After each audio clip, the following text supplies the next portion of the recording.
Welcome to Talking Heads on USA Global TV, starring the one and only wonderful Dr. JACALYN. It's a prestigious place where world-class influencers and experts meet, and where you'll find the most trusted advisors and coaches for all things in life and business. Visit usaglobaltv.com to sign up for our newsletter, get the value you need, and be first in line to learn about events and giveaways and other valuable content. Connect with us. Email Dr. JACALYN at usaglobaltv.com to talk about how you can become part of USA Global TV. That's USA Global TV, where the doctor is always in. Hello, everyone. Thank you so much for being here today at USA Global TV and Radio. We're coming to you live from our studio in Boca Raton, Florida. I'm Dr. JACALYN KERBECK, the president, founder, and chief listening officer here at our network. And our show today is The Art of Creating Mental Health Wealth. Let's welcome the star of our show. She's been quite busy since we last saw her. Let's find out what she's been up to. JENETTA Barry in the Epiphany Process, welcome.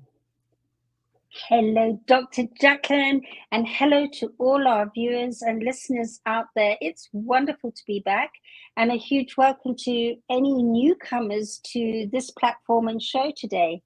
Great to have you with us. It's great to have you with us and have you back. And there's been some changes in your life. And when we talk about mental health wealth, you've done some things that I think really help solidify feeling empowered and feeling a part of something and a connection. Do you want to share more, JENETTA? Yeah, at the age of 64, when I swore it would never ever happen again, and 18 years after having got divorced 2 Saturdays ago, my partner and I, Andy, got married, and we're in Kenya at the moment. And we had said when we first talked about it, we'd go off quietly and do it quietly, and then suddenly friends here in Kenya and UK and family who could make it said, not going to happen. We have to do something special. And in actual fact, it was the most amazingly heart-opening, precious day, without angst. We just went with the flow, and what worked, and what didn't. We didn't get it overcomplicated, and it just flowed. We're still getting guests. We only had 15 guests. And we still got guests coming through saying it's a day they could never forget, and how precious our vows were. We did some very special vows as well. So that's what I've been up to. And then family and some of our UK friends and Andy and I went up North Kenya to a remote lake, to an island in that remote lake, and spent some time there as part of our honeymoon with all the family as well. So it's been such an amazing time. And then we went to other places, visiting other people in different conservancies here in Kenya who are also special friends, and they were there on the day. So it's been a very full-on 2 weeks. But lovely to be back online again, and to be with you all.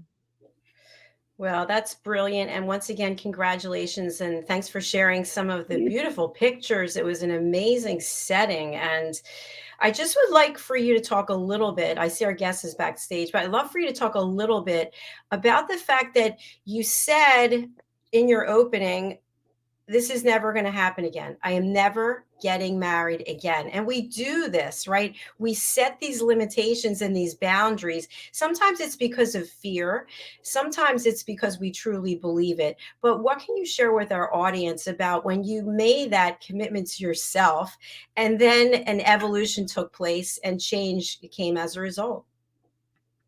Yeah, you know, that word evolution hits it on the head, Dr. JACALYN, because when my divorce came through 18 years ago, I had already been married before that. So my 2 boys are from my first marriage, and my 2 girls are from my second. So when the second marriage came to an end, obviously I was dealing with a lot. I was also dealing with the death of my daughter at the same time. It all imploded and happened at the same time. And I couldn't see what the reason to get married would be about. You know, for me, before now, marriage was about creating a bond, especially if you're going to have children, that was a little bit more safe for those children.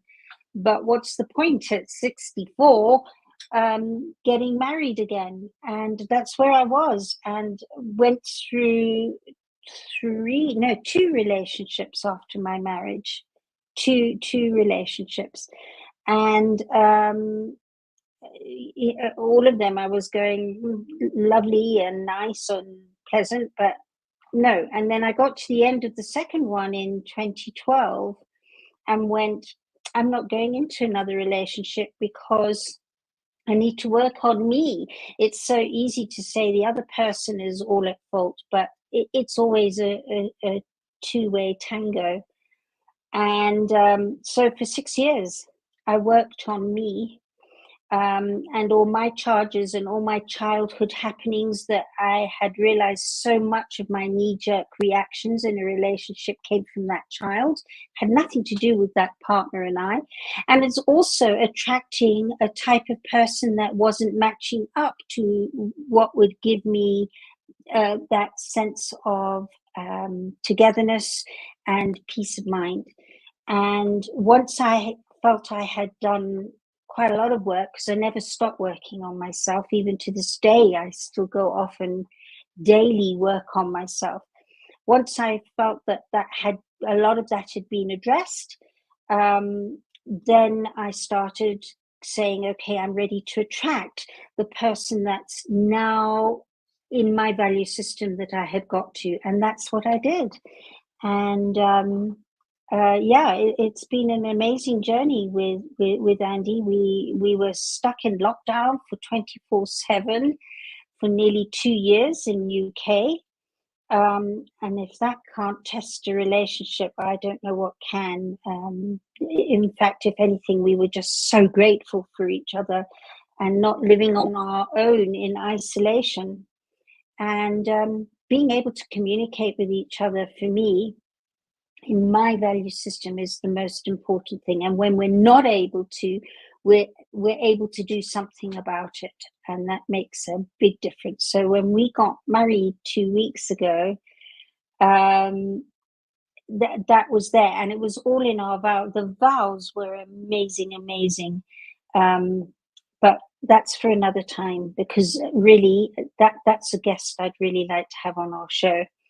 And I'm busy contacting him, and his name is Neil Donald Welsh, and Conversations with God, and I have direct contact with him. So let's see if we can get him on the show. Wow, that sounds fantastic. And what a beautiful, inspirational story. Thank you for being open and sharing that. I want to explore a little bit further. Our guest is no longer here, just so you know. So, one thing I'd love to just look at is we put these boundaries in our lives and we put up these walls, and many times it's to protect ourselves, but we also miss out on opportunities. And by missing out on opportunities, a lot of things can take place in our lives. What are your thoughts about why we set limitations for ourselves? When you think a child with the curiosity, baby crawling around, looking at everything and being open, and then all of a sudden one day, I don't know what age it happens, I'm sure it's different for every one of us, it's like, oh, I can't do this and I can't go there and I can't call her, I can't. What do you think happens that all of a sudden there are boundaries and walls that we put up? It's an interesting question, and one I used to ask myself a lot. Having worked on myself primarily, and now on with many people all around the world in all types of situations, it's very apparent with the work I do that when we get hurt or compromised or fearful, or we learn to judge with half a perception of what's going on, then this knee-jerk reaction to protect ourselves comes in. And when you haven't got the skills and tools to deal with what's happening and understand what it's giving you, you try and avoid it.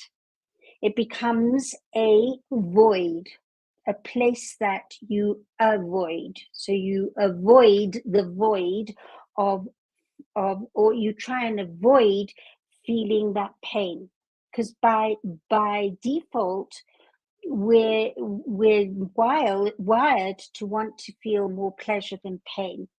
So if things are very painful and we haven't been able to balance out how to deal with that pain and how to embrace it so that it works with us instead of against us, then we'll avoid it in the future. And it becomes a void in our lives when we don't step into doing things that serve us, because that pain is what is remembered, rather than understanding and getting the whole picture of what didn't work and how it can work for you. When you're only seeing how it doesn't work for you, you're going to avoid it. So it's finding out how to embrace what didn't work, understand its value, and move forward with it so that it becomes a powerful tool to be able to step out and take new risks and new ways of negotiating things that are a bit scary. When you can speak from your truth and your wisdom without the distraction of overthinking or overfeeling, or the distraction of that pain that you experienced in the past, when you can bring that into open-hearted manageability, new words start tumbling out your mouth, and suddenly your risk-taking has as much advantage to disadvantage in a place of manageability, and you step into it and you go, and then you adjust, and there's flexibility there in a place of balance rather than extreme roller coastering. And that's where I got to. And that doesn't mean I don't have moments where I am completely out of balance again. And I talk about this often. I say, when a toddler is learning to stand on two legs, the very thing that they have to do is the opposite to what they're trying to do, which is to fall down and fail in balancing. Because it's in falling down and failing that they get a whole load of skills and techniques and experience that gives them a holistic balance to stand back on their feet again. It gets their muscle tone going, their ability to reason, their ability to be discerning, their ability to adjust, their ability to have the freedom to make the choice to try again. So if you're never falling down, you haven't got all those skills and techniques and experiences to find hone on. So falling down is as valuable and as important as standing up. And it's the same with this. When you understand that you've got it mostly in manageability, but there'll be times where it's really not, and you feel like, what am I going to do? And it feels so overwhelming. That's when you can use the skills and techniques to bring the pain of what didn't work, so that pain transforms, and you can use the lesson that it's given you, not just here. Because here you can go, yeah, I can see it's given me this, but when you get it here and here together, and the two are talking to each other, that happens on an unconscious level. And not many people know how to do that. That's the secret. Great tips. And obviously, you are an expert in this area, and it just shines through how you've helped so many people. So, thank you again for sharing that. One thing I want to add is just that it's as a subsequent topic. As I mentioned to you earlier, I'm going to a new doctor today, and I had to fill out all these forms. And of course, one of the questions is, are you single, married, divorced, etc.? And I always find this offensive for some reason, but I'm divorced since 1999. And I thought, I'm answering single because I am single. Like, that was so long ago. But the reason I bring it up is that society puts these labels on us. The label of being divorced is different than the label of being single. To me, single is like, hey, available, open, interested. Divorce, like failure, loser, closed chapter, didn't work. What are your thoughts about that and the labels that society put on us? It's a very good one, because there's another one, spinster. That used to be used a lot, and that has an even worse connotation than divorcee. Especially for women, less for men. And yes, those labels are so easy.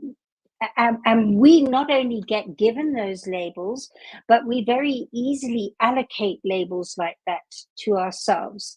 So one teacher told you that your drawing was really sucked and that you were a useless drawer. So there's the label. And we take it and we go, yeah, that's my label. So that's an outside label. Or we try us at something and we fail at it. We go, I can't do that, or I'm this, or I'm that, or when that sort of person's around me, I can't bear them, so I'm intolerant, or whatever it is. We give ourselves labels all the time.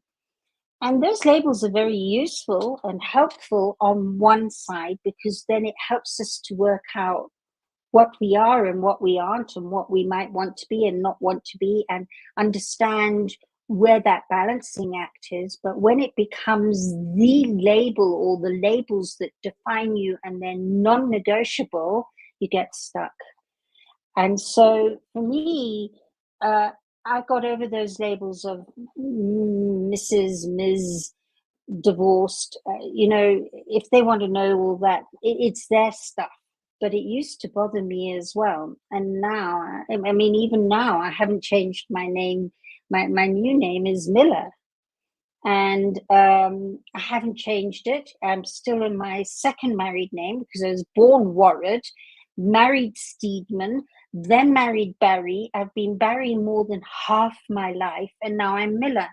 So which label am I? Let me think about this. Well, I'm the label that feels it requires to be that label in that space time. So when I'm out with Andy and we're at the restaurant or at the shops, I'll say I'm Mrs. Miller, because I am. But when I'm presenting here, I've decided my label has been so long with the work I do. It carries an energy and a love, and it requires to be honored too. But that's my decision. So what anybody else thinks or feels or requires is their issue. Whereas before, it really mattered to me what other people thought or asked, or I'm a little bit more relaxed about it. Not always, but it's kind of like, it's appropriate when it feels appropriate to me. And who should have the choice but you? It's your life, your name, and you should be able to make a Absolutely. decision, for sure. Yeah, We do have absolutely.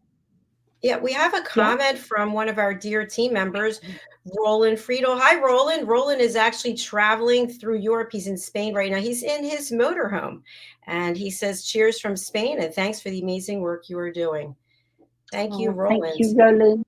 Well, So there's a reflection in this. I mean, the work you do is unbelievable. So thank you too. I get quite kind of, wow. Really, you all of you. I mean, Dr. JACALYN, everybody here on this platform, there's amazing. But Roland, huge respect and shout out to you too, and thank you for that feedback. yeah, he's a wonderful person. And great news, because Lorraine is backstage. So Yay. we only have about 20 minutes left in our show. So what I'm thinking is, if you want to introduce her, and then I'll let the two of you really hone in on the topic for today. I will do. I'll give her a short intro, especially as we've had her on the show before. So I'm very, very honored and inspired to be welcoming back Lorraine Garnett. And Lorraine lives in New York. She lives in Manhattan. And Lorraine and I have a very special back history where we worked together for quite a few years, and for some of those years I lived with her in Manhattan, and she's joined us again today. She's got quite an interesting backstory. I'll give an overview of it, and then she's going to move on from that story today with some really interesting information on one of 3 books that she is writing. She's my copywriter for the Epiphany Process and done a lot for World Jenny's Day and Insight Theatrical Production. And why Lorraine is so inspiringly interesting is that she was one of those children in a time where there were no labels for children who were feeling compromised, be it autism or ADHD or whatever, where they couldn't work out what it was that was stopping Lorraine from moving forward. And one of the things she often talks about growing up as a child was a page full of words looked like what she calls word salad to her. She couldn't read or write. And by the time she won and or was Emmy nominated for some writing, she still couldn't read or write properly. And only by being able to transfer onto a keyboard was she able to start doing that. And she and I have had an amazing evolution together as she started writing her own story, which she just couldn't do. She was very helpful with other people's stories, amazing wordsmith, but her own story. So she and I worked that through together with the Epiphany Process and being so close together. And that has helped and inspired her to decide that her next 3 books, which she is in the process of starting to happen, will now happen. And it took a lot of mental challenge, physical overcoming. She took a lot of decisions to get her brain to rewire. She did ballet, she did Feldenkrais, she's been doing all sorts of yoga, all types of techniques that's rewired her brain, so that everything kind of flows together. And that takes a huge amount of dedication and a huge shout out and a huge amount of respect. So I'm going to now hand over to introduce herself to about her one book today she's going to talk about. So ladies and gentlemen, I welcome back Lorraine Garnett. Hello, Janetta. And Hello. I am, by the way, under my name, I was tempted to write single. Not Spencer. Single. Single. I love it. So everybody, this is my dearest darling Lorraine. This is her apartment in Midtown Manhattan. She and I stayed there together for almost a year. It always makes my heart go good when I see the background. It's like, oh, I miss you. I miss the whole lifestyle of New York. But Lorraine, thank you for coming back and sharing one of your 3 books. Do you want to give an overview on that? We've got less than 20 minutes. Okay, I can say that my problem or challenge with writing for many years after I learned how to read, where I learned how to read when I was in my 30-something, when computers came along. But when I tried to write, and this has been documented by a neurologist, my cerebral spinal fluid would stop flowing. We've got MRIs showing it freezing.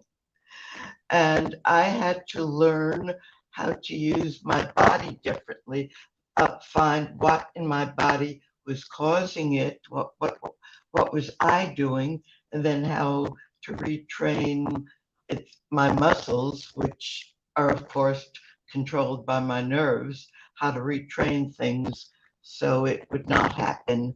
And I'm proud to say there may be some freezing up, but not enough to keep me from A, writing, and B, having ideas as I write. Now, what now 3 projects that I'm working on that when we spoke the other day, I mentioned 3 projects that I want to work on. Actually, it's more, but the first one will be I want to write about you, Janetta, and you know that. And I do have a lot of notes. And your story is just filled with synchronicities, and they come at a time, and your synchronicities are inevitably accompanied by an emotional shift.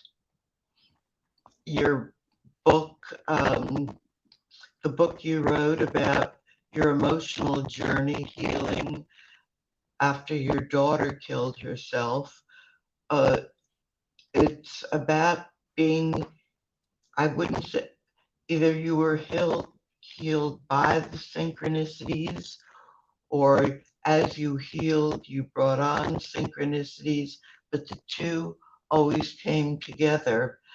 And I just finished writing an essay, a short piece for somebody we both know who also had a big healing experience accompanied by a synchronicity. This is not as many, you've had like a zillion of them. You have them all the time. He had this one, and he is convinced that synchronicities are caused by our brains. Oh, I just got a message from you. Move back from the mic on your computer. Is this better where I am? Hello? Yeah, it's a little bit distorted. But yeah, it is better. Okay. I don't know. There are some things I can do to toy with it, but Okay, don't worry now. Don't worry about it now. Lorraine, we've got very limited time. We've got about 15 minutes. And I know you were really inspired to talk about your mum today. Okay. And let's go on to that amazing story and that amazing book. All right. I'm not sure it's going to be a book. It just may be something I will write for the web. It is about the very origins of what's going on today and has been going on for generations in between Israel and Palestine. Because how did it start? How did the Palestinians, as they said, lose their land? And my mother was there. It was a specific event. She was about 11 years old, but she remembers it very well. There was a land deal between an American mutual fund and the Saudi royal family. There was no land grab where the Zionists came. The story is there was a land grab, the Zionists came and took their land. What happened was the Palestinians, or the great-grandparents of today's Palestinians, did not own the land. At least they may have thought they owned the land, but the Saudi royal family, they thought they owned the land. They owned it, and various Arab sheikhs who were friends of theirs. And the ancestors of the Palestinians were peasants on the land. And this was in 1930, after stock markets crashed all over the world. And remember, The Arab sheikhs and the Saudis were not filthy rich on oil the way they are today. They were looking for money like everyone else. Now, there were people in the United States who got out of the market in time, and they needed a place to put their money. My grandfather managed a mutual fund of Americans who had gotten out of the market and put their money in this fund, and they needed somewhere to invest it. Well, the old king, and now the patriarch of the Saudis, the ancestor of the current royal family, King Farouk, said to my grandfather, how about investing it in land in Palestine? Because they knew that at the time it was a British protectorate, but they knew there was already in the works that it was going to become Israel, and to own a vast tract of land along the coast, all beachfront property, would the land would go up in value. So the deal was my grandfather sat in a tent with with a bunch of sheikhs who didn't live there.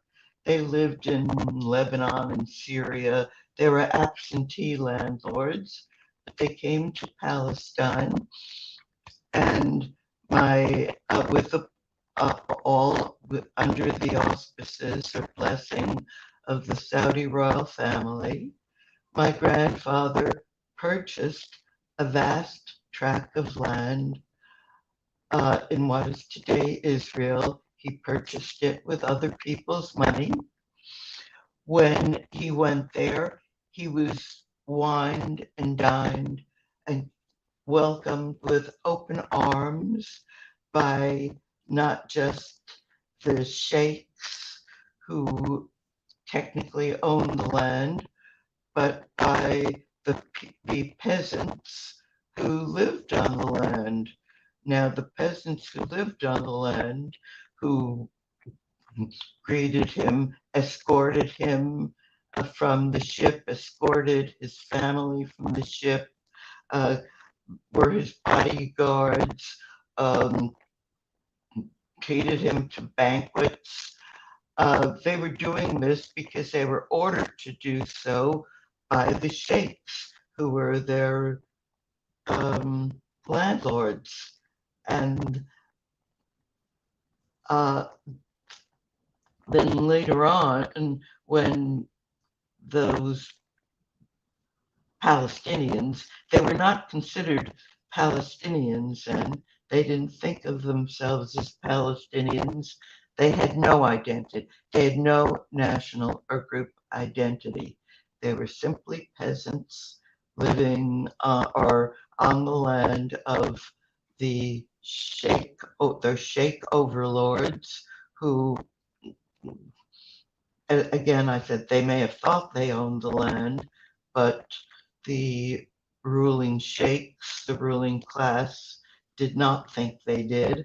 The ruling class sold the land to an American mutual fund that my grandfather managed. And then later on, a lot of lies were told to cover up this origin. Now, this is a story I grew up with. My mother was there. She remembers being in a tent. And when I say a tent, this was like a tent you'd see in a Hollywood movie. It was erected because the sheikh had come to visit, and he needed a place to meet his American guests, and then have a banquet. And my mother tells the story of how her dad and the sheikhs were in the tent closing the deal, and she and my uncle, her brother, were told to go out and play, and then they would be called when to come back. So they went out to play, and they saw Arab women totally covered in the burqas, and they went to the well to get water. And the water they put in these huge vessels that they balanced on their heads. And one of my mother's vivid memories from her early teens is of these women in these black, totally covered in the black burqas, balancing these huge vessels on their heads and walking like queens.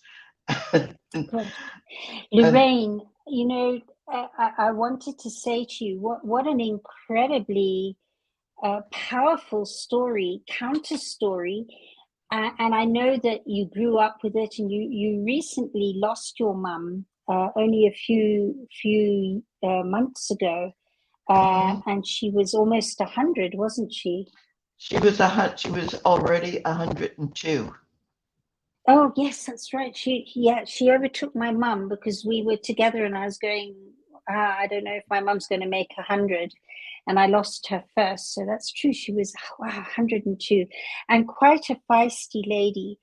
So for you to go into now taking this story that she has told, and obviously there's some background to it to show that this is how it was.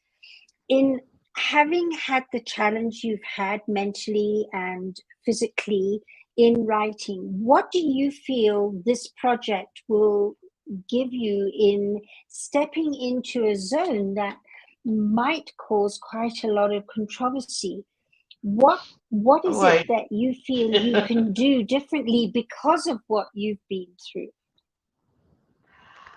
First place, I realized this would be very controversial because this whole story, there's been a cover up. I don't know all the reasons for the cover up. At the time it happened, there was no Israel-Palestine conflict. Palestine was a British protectorate. The people who lived there did not have any kind of national identity. They just lived there.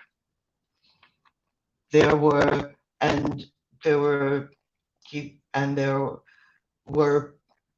overlords, the sheikhs, who were looking for money, and they thought, oh, here is this American mutual fund that we could sell the land to. Now, a lot went down afterwards. There were, from what I understand, the whole conflict between the Zionists who came to settle. There weren't many of them at the time of this land deal. They came later. And there were the people who lived on, they were the peasants who lived on the sheikh's land. The conflict, my understanding, was stirred up by outside forces. There were various parties who wanted there to be a Zionist-Palestinian conflict, and they stirred it up. I have heard firsthand stories from somebody who is now an American, but he did serve in the Israeli army, and he was privy to outside forces stirring up a conflict in where there might have been peace, but they didn't want it. That's other firsthand information I have. But the big picture, I would really need to do a lot of research and find out what else was going on. Now, when my mom was 98, a friend of mine who is the subject of another piece I want to write, but he's now deceased, but among other things, he was a political historian who knew quite a bit about the Israel-Palestine conflict and the various forces throwing, let's say, fanning the flames and keeping it going. And when I told him my mother's story, he said, I must interview her. And he kept saying, I've got to interview your mother. But by the time he finally got around to it, she had recently had a concussion. So yes, he went there with his video camera and interviewed her. But as I said, she'd recently had a concussion, and although she did remember she could remember vivid details of being in that tent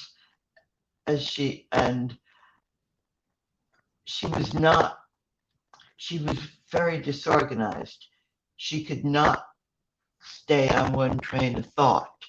So if he starts asking her about what she remembered, and these are things she heard, she wasn't there when her father was in negotiation with the Saudi royal family. She just knew about it because he was her dad. But when she was being interviewed by my friend for videotape, she was much more interested in my grandfather's extramarital affair and how she didn't think his girlfriend was very pretty. So, oh dear, so it was just a little bit too late. You know, Lorraine, it's just so inspiring to hear you taking all these unusual stories that are part of your background and past and doing something with it, with your wordsmithing. And whether it's a project or a book or whatever, it's going to be fascinating reading. And especially with you, because you have such a way with words through having been what you, I mean, the way, to our viewers and listeners, the way Lorraine has listened to all that I talk about and the way she wordsmiths it isn't like anything else I've had with anybody else who's written on my behalf. And I personally can't wait to read this piece. I can't wait to read the piece also and the background on your friend, the political historian, who I also knew, and get that story out too, because he is just another story as well that mind boggles me even now. I can't wait to see what you bring out there and with your amazingly different way to craft this. And I want to thank you as we come to the end of this program for coming back on and sharing this amazing story and being able to get it out there as a project, because I do believe that the more and more that these stories are shared, the more balance and open-hearted understanding starts happening. And well done and kudos to you. And before we finish off, I'd love anybody who'd like to reach out to Lorraine. She creates websites, and as I say, she's a wordsmith of note. Lorraine, where can people get hold of you? Email me, or should I write it down? Is there No, someplace? just say it. Lorraine. Just say it, Lorraine. .garnett@gmail.com. Yeah. Okay. So if you'd like to speak to Lorraine and get hold of her via email, it's lorraine.garnett, that's GARNETT